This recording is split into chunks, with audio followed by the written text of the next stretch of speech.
नमस्कार, मी साठम. आज 1990 मध्ये झालेल्या गोळीकांडामध्ये पहिल्या मारल्या गेलेल्या कारसेवकाची कथा तुमच्याबरोबर शेअर करणार.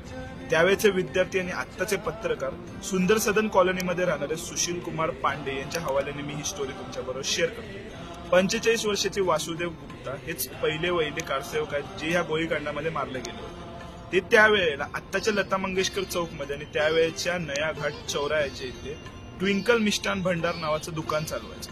तुम्हाला माहिती असेल 90च्या दशकामध्ये ज्या प्रकारे प्रोत्साहन मिळत होतं राम जन्मभूमी कारसेवक मोहिमेला, त्यावेळेला अनेक भक्त आणि कारसेवक अयोध्येत यायचे. त्याचमुळे काय झालं होतं, अयोध्येच्या अर्थव्यवस्थेला सुद्धा गती मिळाली. ह्या सर्व गोष्टीमुळे तसे वासुदेव गुप्ता आनंदित होते, कारण त्यांचा धंदा बऱ्यापैकी रुजला होता. आणि त्याच वेळेला येणाऱ्या भक्तांना आणि कारसेवकांना ते आनंदाने चहा पाजायचे, मिठाया वगैरे द्यायचे. बघा काय झालं, एक दिवस अशाच प्रकारे चहा वाटत असताना त्यांना कोणीतरी मागून हिनवलं, टोमणा मारला की आपण बाहेरून येतो आणि जन्मभूमीसाठी प्रयत्न करतो आणि हे अयोध्यावासी पैसे कमवण्यामध्ये बिझी आहेत. ही गोष्ट ऐकून त्यांच्या मनावर इतका परिणाम झाला की त्यानंतर काय गोष्टी घडल्या ते मी तुमच्याबरोबर उद्याच्या व्हिडिओमध्ये शेअर करेन. तोपर्यंत कनेक्टेड राहा. तुम्हाला कसं वाटतंय ते कमेंट सेक्शन मध्ये कळवा आणि जय श्रीराम.